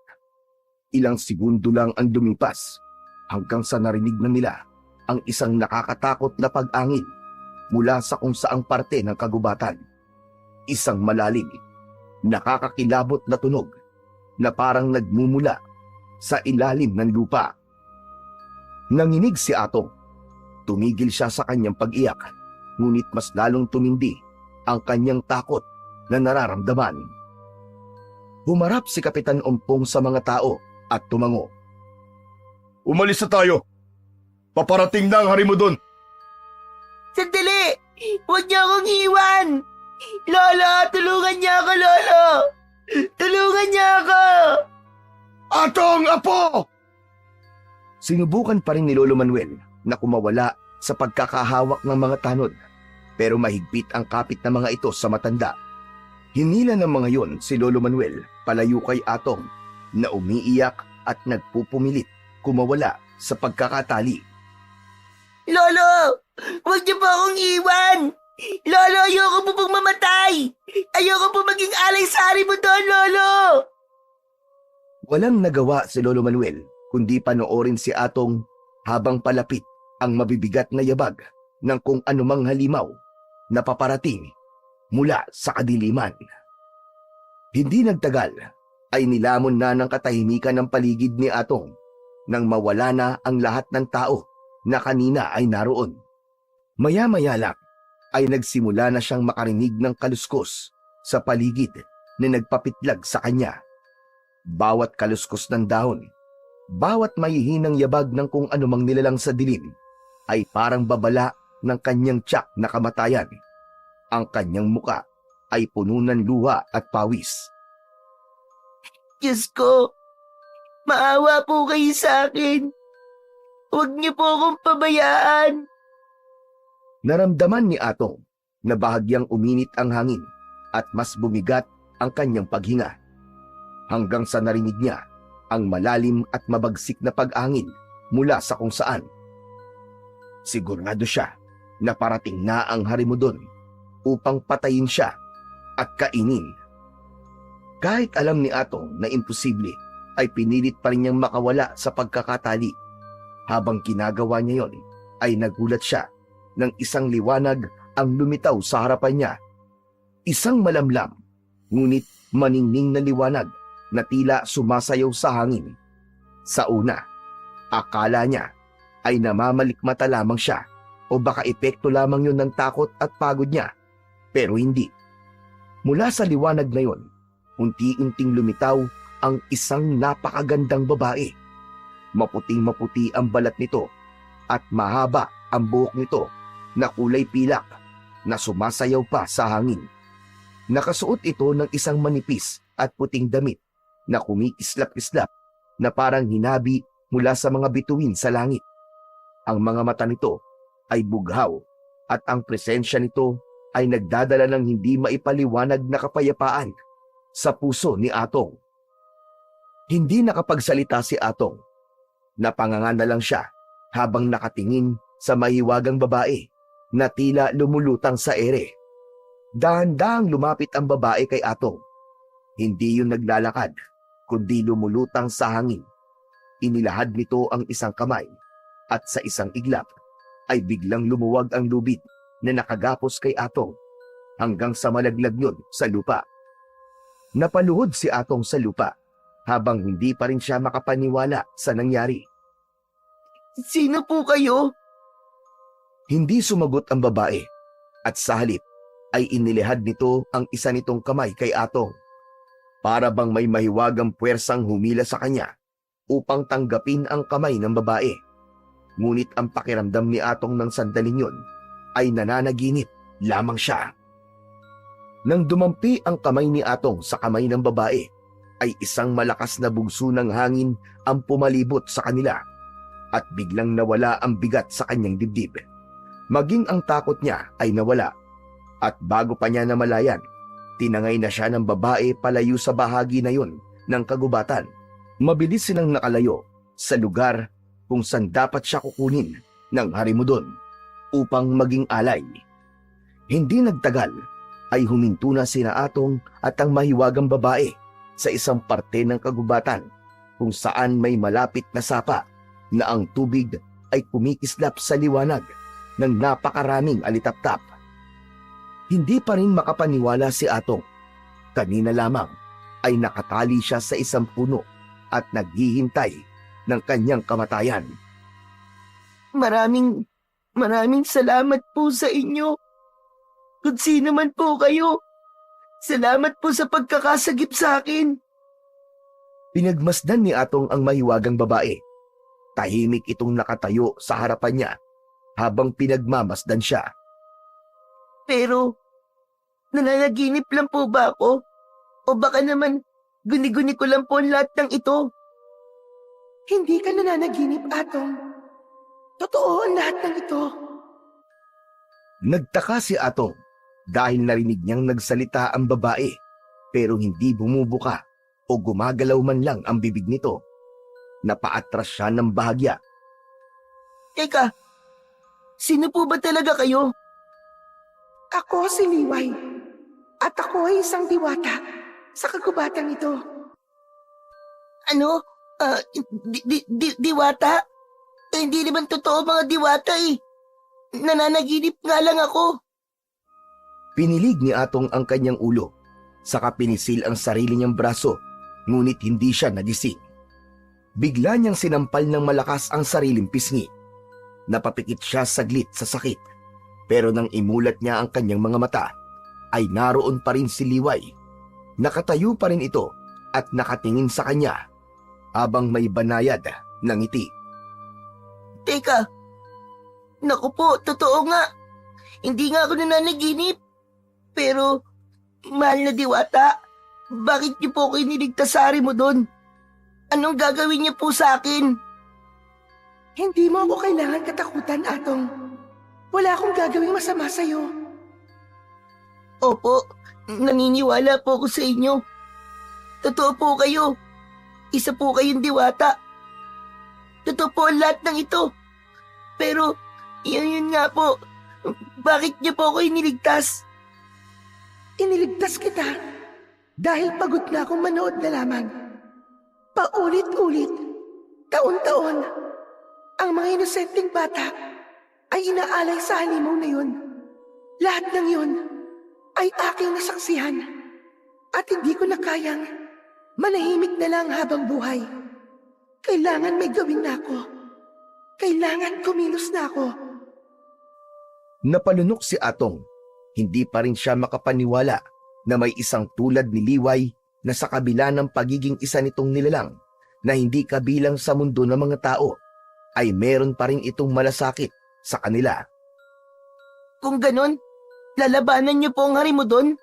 Papatayin niyo po siya? Labag sa batas ng aming lahi ang makialam sa problema ng mga mortal. Ang ginawa kong pagligtas sa'yo ay ang tanging tulong na magagawa ko sa'yo. Ngunit ang patayin ng Harimudon, isang malaking pagsuway yun. Kakailanganin kong gumamit ng malakas na kapangyarihan upang matalo ang Harimudon. Kapag ginawa ko yon, malalaman na mas nakatataas na mga diwata ang ginawa ko. At Jack, naparurusahan nila ako. Napabuntong hininga si Atong. Naintindihan niya ang sitwasyon ni Liway, pero hindi niya mapigilang makaramdam ng panghihinayang. Ibig sabihin po, mahal na diwata, ang pagliligtas niyo lang po sa akin ang kaya niyong gawin? Kung ganun po, magpapatuloy pa rin po ang tradisyon kahit nakaligtas ako. Sa susunod na taon ay may bata na naman pong iaalay sa Harimudon. At dahil walang nakuwang alay ang Harimudon ngayong taon, ay 1 taon siyang sasalakay sa aming baryo. Marami na naman pong mamamatay ng dahil sa halimaw na yon. Huwag kang mag-alala, Atong. Dahil hindi ko hahayaan na muling manalasa ang Harimudon sa inyong baryo. Tutulungan kita. Tutulungan ko kayo. Kaya kita iniligtas ay dahil sa bagay na yon. Pero akala ko po ba ay hindi mo pwedeng labanan ng Harimudon dahil mapaparusahan ka? Hindi ako ang lalaban sa Harimudon, Atong. Ikaw ang haharap sa kanya at tatapos sa kanyang kasamaan. Napaatras si Atong dahil sa sinabi ng mahiwagang diwata. Napaturo siya sa sarili na tila hindi makapaniwala sa narinig. Teka, ako po? Paanong ako? Bata lang po ako. Hindi ko kaya lumaban sa Harimudon. Sandali, nagbibiro lang po kayo, di ba? Isa pa, ang sabi po ni Lolo Manuel, maraming nagtangkang labanan ng Harimudon, pero lahat po sila namatay. Tapos ako na isa lang bata, ang sasabihin nyo na lalaban dun sa Harimudon? Makbang si Liway palapit kay Atong. Marahan itong itinaas ang isang kamay at inilantad ang palad. Mula roon, unti-unting lumitaw ang isang maliit na singsing na may puting batong kumikislap sa gitna. Namamanghang tinignan yun ni Atong. Napako ang tingin ni Atong sa singsing at naramdaman niyang may kakaibang lakas ang bagay na yun. Huwag kang mag-alala, Atong. Dahil hindi kita hahayaang lumaban nang wala kang sapat na sandata. Hindi ko hahayaan na masayang ang pagliligtas na ginawa ko sa iyo kanina. Ano po ang singsing na yan? Ito ang mutya ng buwan. Sa oras na isuot mo ito, magtataglay ka ng kakayahan at kapangyarihan na wala ang kahit na sinong tao. Lahat ng sandatang hawakan mo ay magiging epektibo sa pakikipaglaban mo sa Harimudon. Magkakaroon ka rin ng pambihirang lakas at bilis. At higit sa lahat, mas lalakas ang kapangyarihan ng mutya kapag binugabuan. Natigilan si Atong at bumalik ang bigat ng kanyang dibdib sa biglaang responsibilidad na ipinapataw sa kanya ni Liway. Hindi niya alam kung kaya ba niyang tanggapin yon. Ngunit agad na bumalik sa isip niya si Lolo Manuel at ang mga tao sa kanilang baryo. Lalo na ang mga batang katulad niya na taon-taon ay takot na takot dahil baka sila ang susunod na ialay sa Harimudon. Napatingin siya kay Liway. Halatang nag-aalinlangan pa rin. Nasisiguro kong babalik ang Harimudon sa baryo namin dahil wala siyang nakuwang alay ngayong taon, mahal na diwatang Liway. Nanganganib din po ang buhay ng Lolo Manuel ko. Kung ganon, anong desisyon mo, Atong? Wala na po akong magagawa.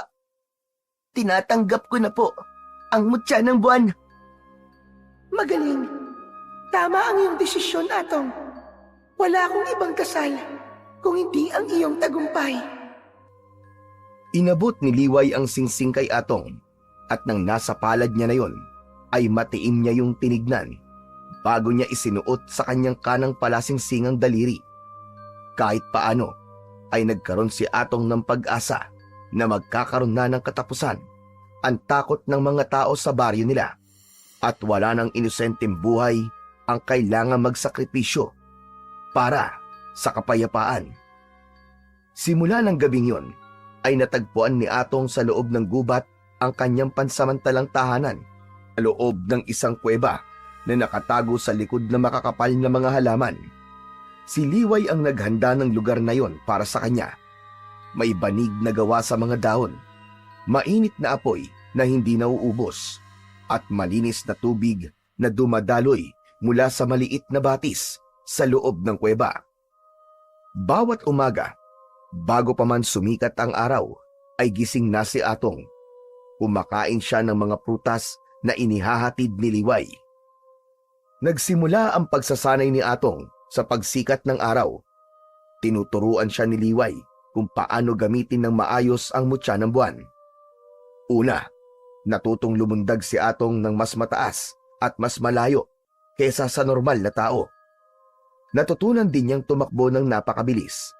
Sa simula, Madalas siyang madapa at matisod, ngunit sa bawat pagkakamali, bumabangon siya at hindi siya sumusuko. Sa tanghali naman, sinasanay siya ni Liway sa pakikipaglaban. Natutunan niyang gamitin ang kanyang bagong lakas at bilis para maiwasan ang mga pag-atake na ibinabato sa kanya. Kahit pagod na, ay hindi siya tumigil hanggang hindi niya napeperpekto ang mga galaw na itinuturo sa kanya ng diwatang si Liway. Sa bawat araw na lumilipas, ay lumalakas at bumibilis si Atong. Ang dating payat na batang takot ay tila naging isang malakas na mandirigma. Sa kanyang mga mata ay may nagniningning na determinasyon, isang pangako sa kanyang sarili na wawakasan niya ang paghahari ng Harimudon sa kanilang baryo. At bago matulog si Atong, ay tinitignan niya ang mutya ng buwan.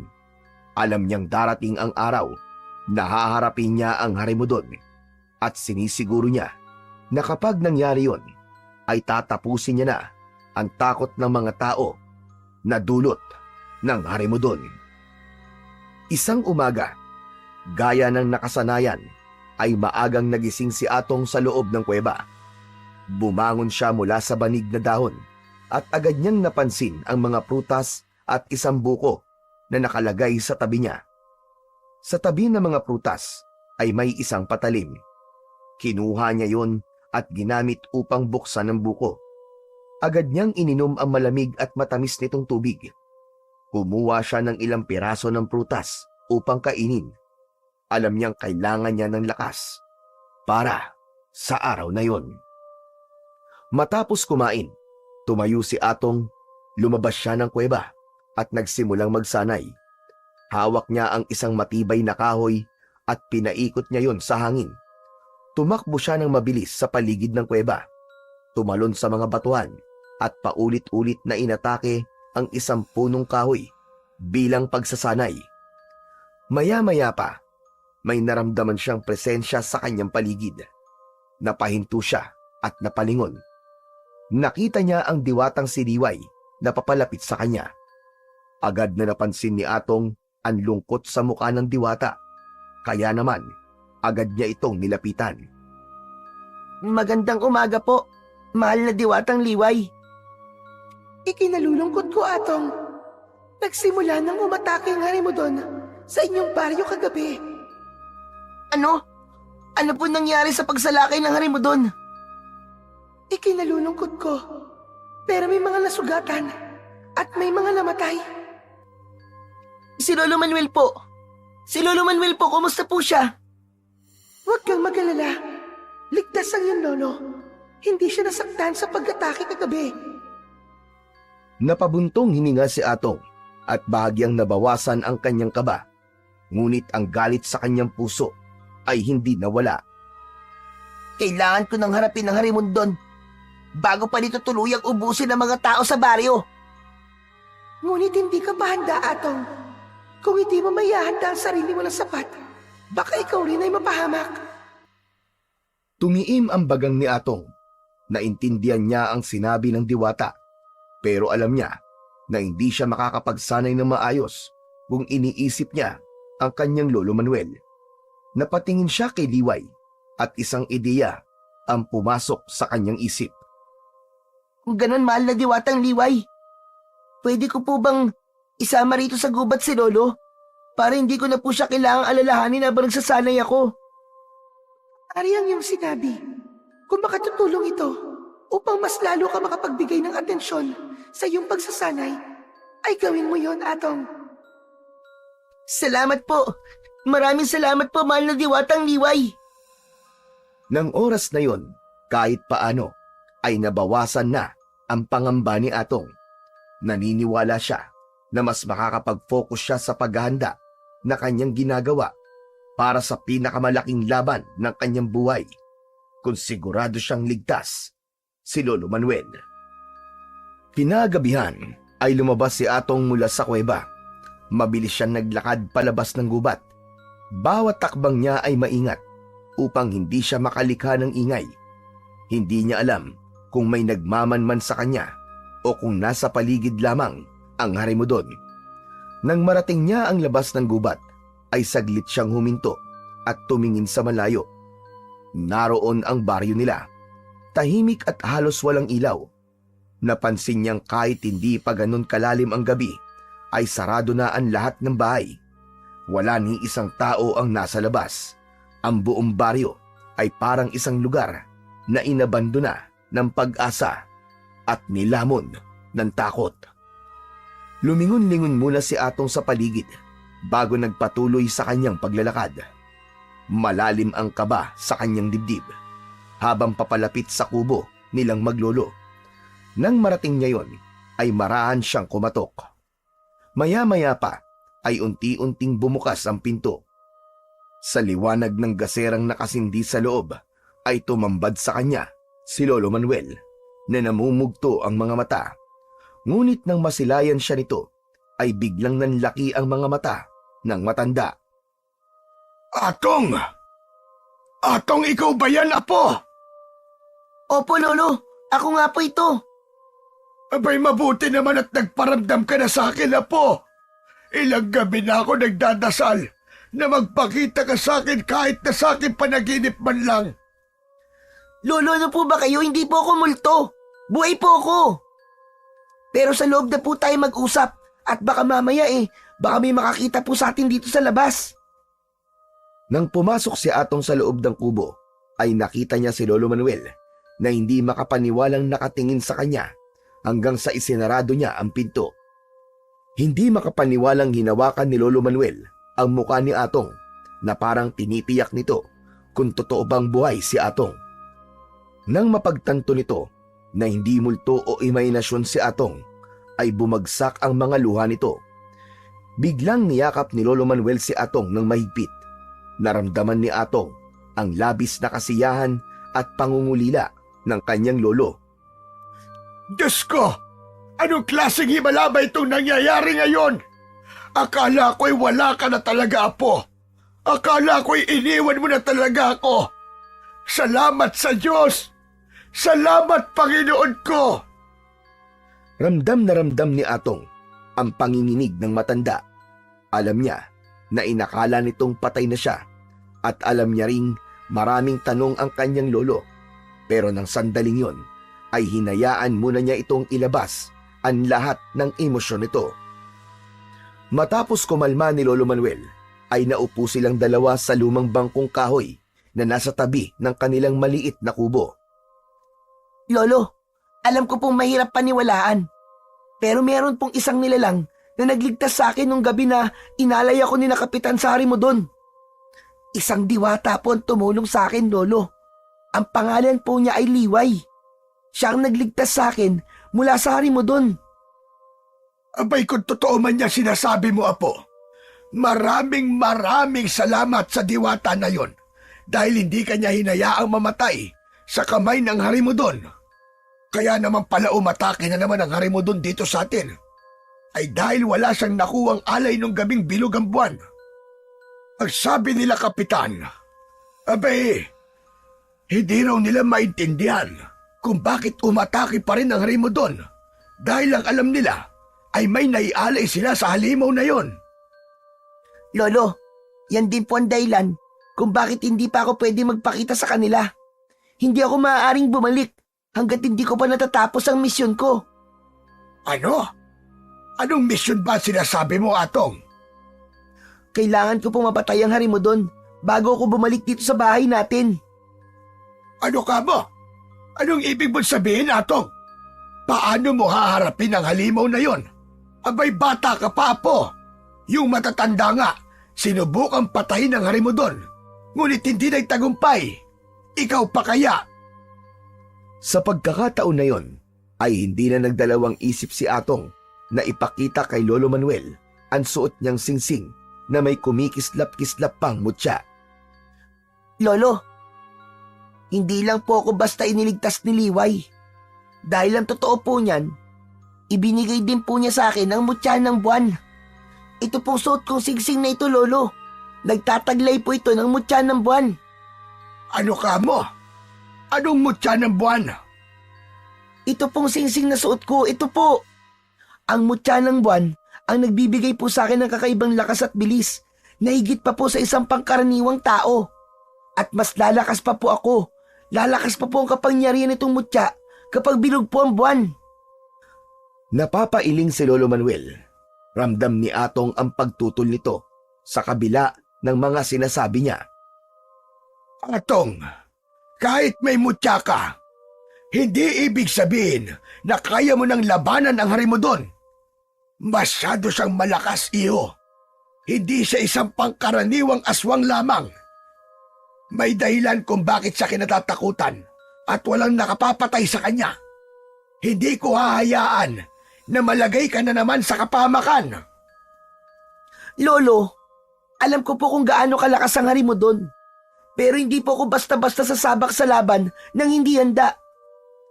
Mula po nang ibigay sa akin ng diwatang si Liway ang mutya, sinanay niya po ako. Sinanay ko rin po ang sarili ko. Marunong na po ako makipaglaban. Alam ko na rin gamitin ang kapangyarihan ng mutya ng buwan. Kaya kailangan niyo po akong pagkatiwalaan, Lolo.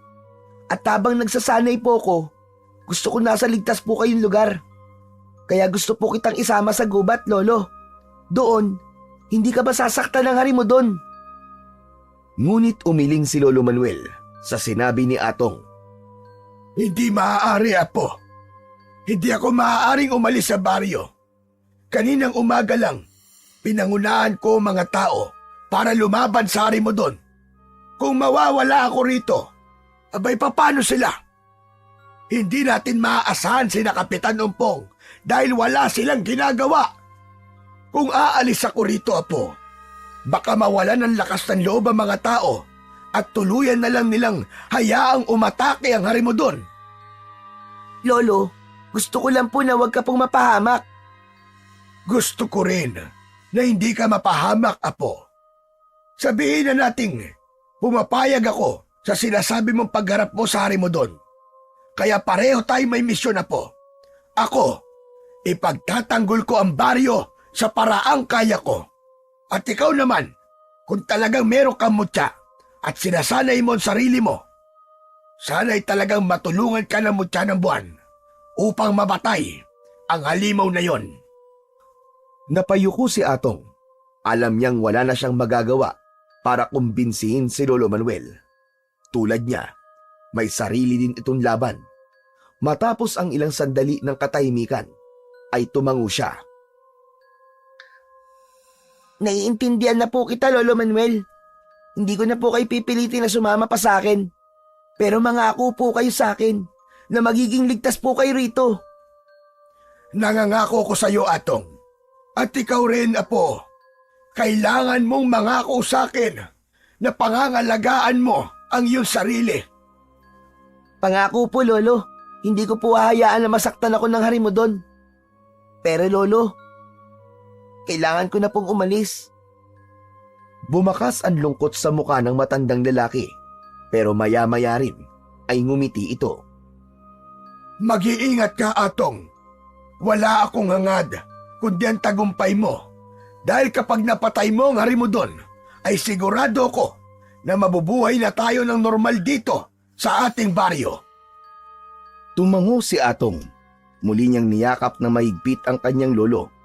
Maya-maya pa ay tumayo na siya at sinulyapan ang kabuuan ng kanilang kubo. Tahimik siyang nangako na hindi magtatagal ay makababalik din siya roon at hindi na nila kailangan maghiwalay ng kanyang Lolo Manuel. Marahang binuksan ni Atong ang pinto. Umihip ang malamig na hangin ng gabi at bumungad sa kanya ang madilim at tahimik na baryo. Isinara niya muli ang pinto bago tuluyang humakbang palayo. Tahimik siyang naglakad. Nang marating niya ang dulo ng baryo, ay muli siyang lumingon pabalik. At naglakad na siyang muli pabalik sa kagubatan at tinahak niya ang madilim na daan pabalik sa kuweba. Pagdating ni Atong sa kuweba, ay huminto siya sa bungad nun at tumingala siya sa kalangitan kung saan ang buwan ay kalahati na. Matapos yun, ay tuluyan na siyang pumasok sa loob ng kuweba. Naupo siya sa isang sulok at hinawakan niya ang mutya ng buwan. Binulungan niya yon na sana ay gabayan at tulungan siya nun sa nalalapit na paghaharap nila ng Harimudon. Sa mga sumunod na araw, patuloy na nagsanay si Atong sa loob ng kagubatan. Ginamit niya ang bawat sandali upang palakasin ang kanyang katawan, patalasin ang kanyang pandama at sanayin ang sarili sa paggamit ng mutya ng buwan. Tinutukan din niya ang tamang paggamit ng kanyang lakas. Sinubukan niyang kontrolin ang enerhiyang dumadaloy mula sa mutya. Kahit hindi pa ganap ang kapangyarihan ng mutya dahil hindi pa bilog ang buwan, ay unti-unti niyang natutunan kung paano yun gamitin sa pakikipaglaban. Kapag may pagkakataon, palihim niyang binibisita si Lolo Manuel sa kubo nila upang matyak na ligtas ito. Labis na nasasaktan si Atong sa tuwing naririnig niya ang kwento ng kanyang lolo tungkol sa muling pag-atake ng Harimudon. Lalo na kapag sinasabi ni Lolo Manuel na may ilang napapatay ang aswang. At sa kabila ng pangyayaring yon sa kanilang baryo, ay nananatiling tahimik si Kapitan Ompong. Wala itong ginawa upang pigilan ang mga nangyayari na para bang naghihintay na lamang ang kanilang kapitan na dumating ang gabi na maaari na ulit mag-alay ng inosenteng bata sa Harimudon para mahinto na ang pag-atake. Habang lumilipas ang mga araw, lalong lumalalim ang galit ni Atong. Alam niyang hindi niya maaaring hayaang magpatuloy yun, ngunit kailangan pa niyang maghintay dahil sa pagdating ng susunod na kabilugan ng buwan ay magaganap na ang unang paghaharap nila ng Harimudon at sisiguraduhin niya na yun na rin ang huli. Mabilis na lumipas ang mga araw at mga gabi at sa wakas, dumating na rin ang gabing pinakahihintay ni Atong. Sa labas ng kuweba, tumingala siya sa langit at namangha sa ningning ng bilog na buwan. Naramdaman niya ang matinding enerhiya na bumabalot sa kanyang buong katawan. Isang kakaibang lakas na nanggagaling sa mutya ng buwan. At bawat himaymay ng kanyang laman ay nag-iinit sa enerhiya ng mutya. At dama niya ang kapangyarihang higit pa sa kanyang nakasanayan. Nang tignan ni Atong ang mutya na nasa singsing, ay napansin niya na mas naging matindi ang pagniningning na inilalabas noon. Sa gitna ng katahimikan ng gabi, isang mahiwagang liwanag ang lumitaw sa harapan ni Atong at mula roon ay lumitaw ang diwatang si Liway. Bilog na ang buwan, Atong. At sa gabing ito, nasa rurok na ng kapangyarihan ang mutya ng buwan. Ito na ang gabing hinihintay natin.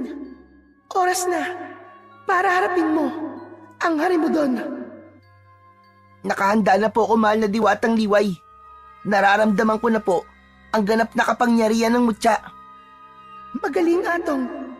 Mag-iingat ka. Wag na wag mong mamaliitin ang Harimudon. Dahil katulad mo, mas lumalakas din siya sa ilalim ng bilog na buwan. Gamitin mo ang lahat ng natutunan mo sa iyong pagsasanay. Magtiwala ka lang sa sarili mo at huwag mong kakalimutan ang dahilan kung bakit mo siya kailangan matalo sa laban. Bago pa makasagot si Atong, ay isang kakaibang liwanag ang lumitaw sa kamay ni Liway. Mula roon ay unti-unting nabuo ang isang espada na mahaba at matalim. Tanggapin mo ito, Atong. Ito ang espada ng aking ama, nagawa sa isang uri ng metal na wala sa mundo nyo. Ipinagkakatiwala ko to sa'yo. Gamitin mo itong isa sa mga kasangkapan o sandata laban sa Harimudon. Hindi naman makapaniwalang tinanggap ni Atong ang espada. Napakagaan nun sa kanyang mga kamay. Maraming salamat po sa tiwala niyo po sa akin, mahal na diwatang Liway. Kahit bata pa lang po ako, ay binibigyan niyo po ako ng pagkakataong protektahan ng baryo namin. Tatanawin ko pong malaking utang na loob ito habang buhay. Ito ang tatandaan mo, Atong. Wala sa edad ang kakayahang gumawa ng kabutihan at maging bayani. Ang puso mo ang nagpapatunay na kaya mong harapin ang pagsubok na ito. Naramdaman ko yun nung unang beses kitang nakita na nakatali sa puno ng balete. Sandali. Nararamdaman ko na ang Harimudon. Umaatake na siya sa baryo niyo, Atong. Kailangan mo nang magmadali. Isang tango na lang ang nagawang isagot ni Atong. Matapos yun, ay tumakbo na siya palabas ng gubat, dala ang espada at suot ang mutya ng buwan. At alam niya na handa na siyang harapin ang halimaw na minsang muntik ng kumitil sa kanyang buhay. Nang makarating si Atong sa kanilang baryo, ay bumungad sa kanya ang nakakakilabot na tanawin. May ilang bahay na wasak, dugong nagkalat sa lupa, at ang mga taong pilit na tumatakas, habang ang iba naman ay lumalaban. Sa gitna ng kaguluhan, ay nakita ni Atong ang Harimudon na isang dambuhalang aswang na balot ng itim na balahibo. May matutulis na kuko at nagliliyab na pulang mga mata. Ang mukha nito ay maihahalin tulad sa isang mabangis na baboy ramo. Sa kabila ng kaba ni Atong, ay hindi siya tumigil sa pagtakbo. Alam niyang hindi yun ang oras para magkaroon siya ng alinlangan. Gaya ng sinabi ng diwatang si Liway, kailangan niyang magtiwala sa kanyang sarili. Nasa harapan ng Harimudon ang ilang kalalakihan ng baryo na pilit itong nilalabanan gamit ang mga itak at sibat. Ngunit kahit na anong tama ng kanilang sandata sa halimaw, ay wala yung epekto. Isang galit na alulong ang pinakawalan ng Harimudon bago nito sinaklit sa braso ang isang lalaki at inihagis sa ere na parang isa lamang yun laruan. Mas lalong kinabahan si Atong nang nakita niya si Lolo Manuel na hawak ang isang itak at walang takot na humarap sa Harimudon. Sa isang iglap, malakas na tinaga ni Lolo Manuel ang Harimudon, ngunit hindi man lang nasugatan ang Harimudon ng matalim na itak. Bago pa makailag si Lolo Manuel, ay mabilis itong hinablot ng Harimudon at ibinalibag sa lupa.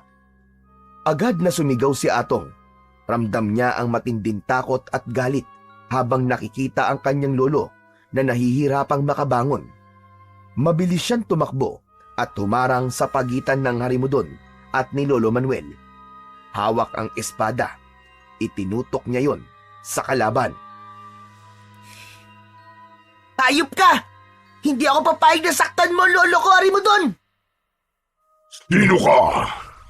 Upang humadlang sa akin, bata. Ang lakas ng loob mo. Hindi mo alam kung sinong kinakalaban mo. Hindi ako katulad ng ibang tao rito.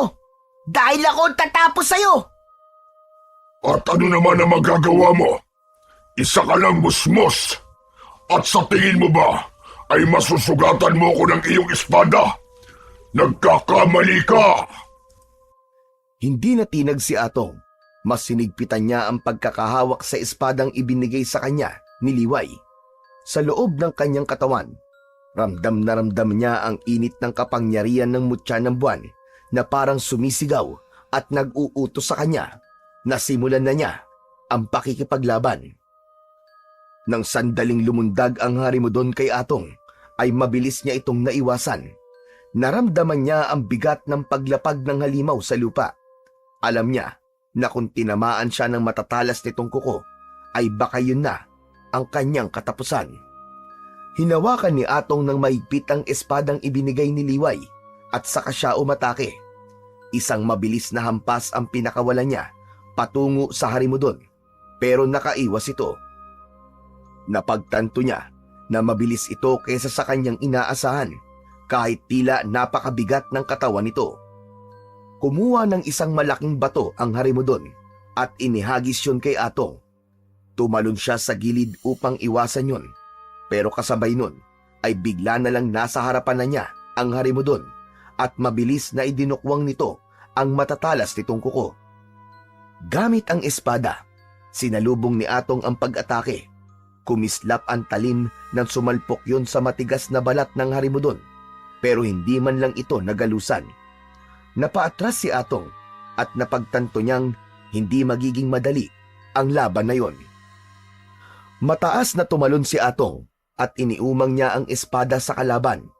Bumagsak ang talim ng espada sa balikat ng Harimudon, ngunit muli yun tumalbog na parang tumama lang yon sa makapal na goma. Malakas siyang hinampas ng braso ng Harimudon at tumilapon si Atong sa lupa. Mabilis na tumayo si Atong at umataking muli. Gumamit siya ng sunod-sunod at mabibilis na saksak at hiwa habang pilit niyang hinahanap ang kahit na anong kahinaan ng kalaban. Ilang beses niyang tinamaan ito sa braso, sa dibdib, sa likod, pero tila wala pa ring epekto yon. Sandaling huminto si Atong at lumayo ng bahagya sa Harimudon.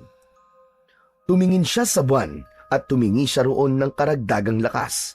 Naramdaman niya na biglang may dumaloy na enerhiya sa kanyang buong katawan, maging sa kanyang espada. Saka muling umatake si Atong at sa pagkakataon na yon ay nagawa na niyang masugatan sa tagiliran ang Harimudon.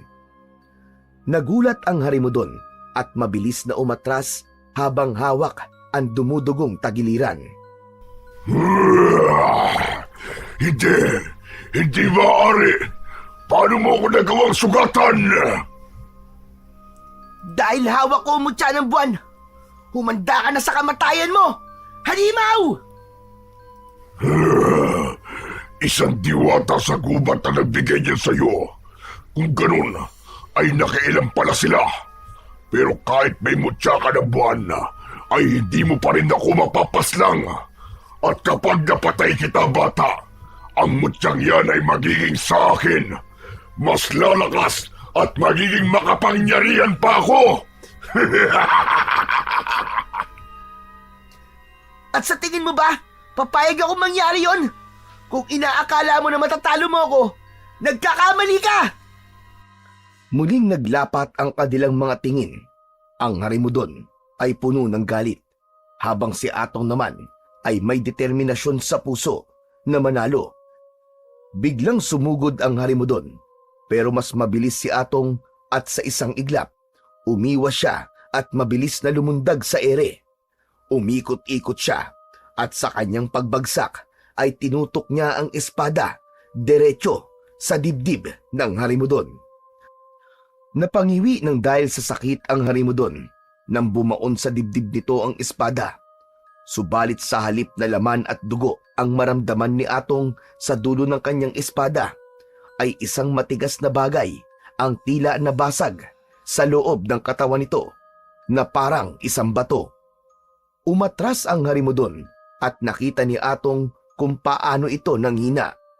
Sa muling pag-atake ng Harimudon ay pinilit nitong makabawi, ngunit handa na si Atong. Naging madali na para kay Atong ang lahat dahil naging mabagal na ang paggalaw ng kanyang kalaban. Kaya naman, sinamantala na niya ang pagkakataon na yon. Paulit-ulit na inatake ni Atong ang Harimudon gamit ang kanyang espada. Hindi na gaya kanina, ng pagkakataon na yon ay tinatablan na ito ng talim ng espada. Nagawa niya itong masugatan sa iba't ibang parte ng katawan nito. Sa bawat galaw ni Atong ay mas lalong dumadami ang pinsalang natatamo ng Harimudon. Maya-maya lang ay duguan na ang Harimudon at halos hindi na makatayo, hanggang sa tuluyan ng bumigay ang mga tuhod nito. Napaluhod ito habang malalim ang paghinga. Nang tignan nito si Atong ay bakas na ang takot sa mga mata ng Harimudon. Sa huli, bumagsak ang Harimudon pasubsob sa lupa. Halos wala na itong lakas para lumaban at ramdam ni Atong na naghihintay na lamang ito ng kanyang katapusan. Maraang lumapit si Atong sa Harimudon. Huminto siya sa tabi nito. Huminga siya ng malalim at itinaas ang kanyang sandata upang tuluyan ng wakasan ang buhay ng Harimudon. Ngunit bago pa niya maitarak ang espada sa Harimudon, ay isang malakas na hampas ng matigas na kahoy ang dumapo sa kanyang ulo. Pero dahil sa mutya ng buwan, ay hindi siya nasaktan sa pag-ataking yon. Mabilis na lumingon si Atong at nagulat siya nang makita si Kapitan Ompong na hawak ang isang matigas na kahoy. Magulo ang buhok nito at nakita niya sa mga mata nito na tinakasan na ito ng katinuan. Kapitan, Anong ginagawa mo? Mabilis na hinarang ni Kapitan Umpong ang sarili nito sa harapan ng Harimudon na parang isang bantay na handang protektahan at ipaglaban ang Harimudon mula kay Atong. Umalis ka diyan, Kapitan! Kailangan ko nang tapusin ang Harimudon! Hindi! Hindi ako papayag! Hindi! Hindi mo siya pwedeng patayin! Teka, ano ba sinasabi niyo, Kapitan? Wala na tayong kailangang isakripisyong bata kapag wala na siya. Matatapos na ang kasumpasumpang tradisyon ng baryong ito. Tahimik na tumawa si Kapitan Umpong. Matapos yun ay isang nakakatakot na ngiti ang pinakawalan nito.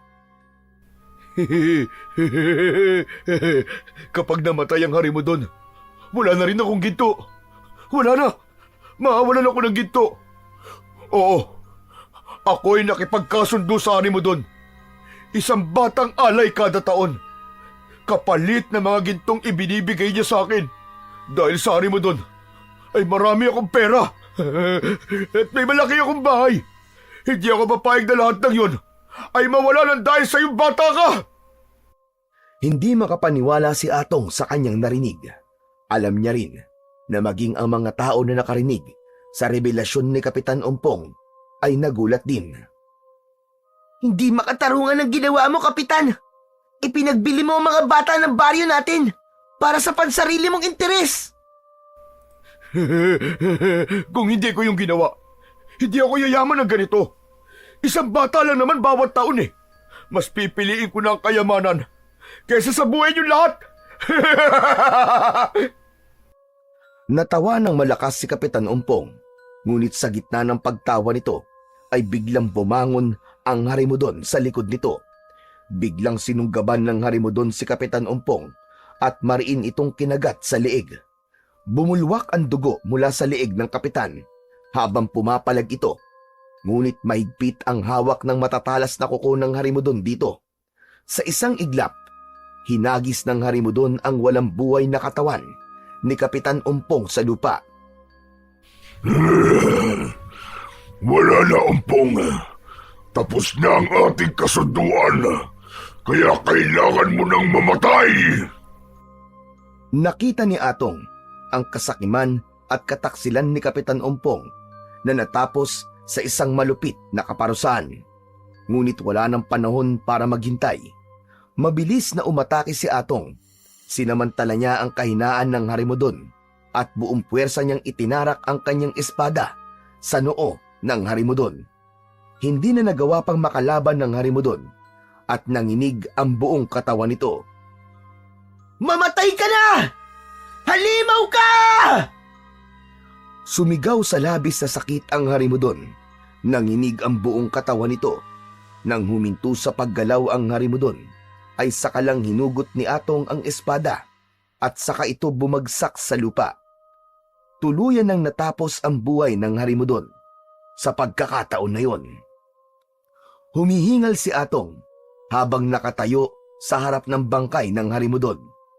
Sa kabila ng lahat ng sakit at pagod, ay napakasaya ni Atong dahil sa wakas ay magiging normal na ang buhay ng mga tao sa kanilang baryo sa pagkawala ng 2 salot sa kanilang lugar. Mula sa likuran ni Atong ay narinig niya ang pagtawag ni Lolo Manuel. Lumingon siya at nakita ang matanda na papalapit habang nangingilid ang luha. Walang sabi-sabing niyakap ni Lolo Manuel si Atong ng mahigpit. Lolo, tapos na po ang bangungot sa baryo natin. Malaya na po tayong lahat. Wala na po ang Harimudon, pati ang sakim na kapitan. Tama ka, Atong. At yun ay dahil sa katapangan at kabayanihan mo, Apo. Napaluwa na rin si Atong dahil matagal nilang hinintay ang araw na ito. Ang araw na hindi na sila kailangan mabuhay sa takot. Ang araw na wala ng batang kailangang ialay sa Harimudon kada taon. Unti-unting lumapit ang mga tao sa kanila. May mga bata, matatanda, at mga magulang na umiiyak sa tuwa. Lahat ay nagpasalamat kay Atong at itinuring siyang isang bayani. May mga yumakap sa kanya, May mga humawak sa kanyang balikat at may mga lumuluwang nagpapasalamat. Naramdaman ni Atong ang init ng kasiyahan ng lahat ng tao. Isang bagay na matagal nang nawala dahil sa takot at kasakiman. Habang pinagmamasdan niya ang mga taong masayang nagdiriwang, dahan-dahan niyang naunawaan ang ginawa niya. Naunawaan ni Atong na siya ang naging instrumento para bumalik ang kapayapaan sa baryo nila. Matapos mapatay ni Atong ang Harimudon, unti-unting nagbago ang buhay sa kanilang baryo. Nawala na ang takot sa mga tao. Hindi na nila kailangan mag-alay ng bata tuwing 3 pagbilog ng buwan kada taon.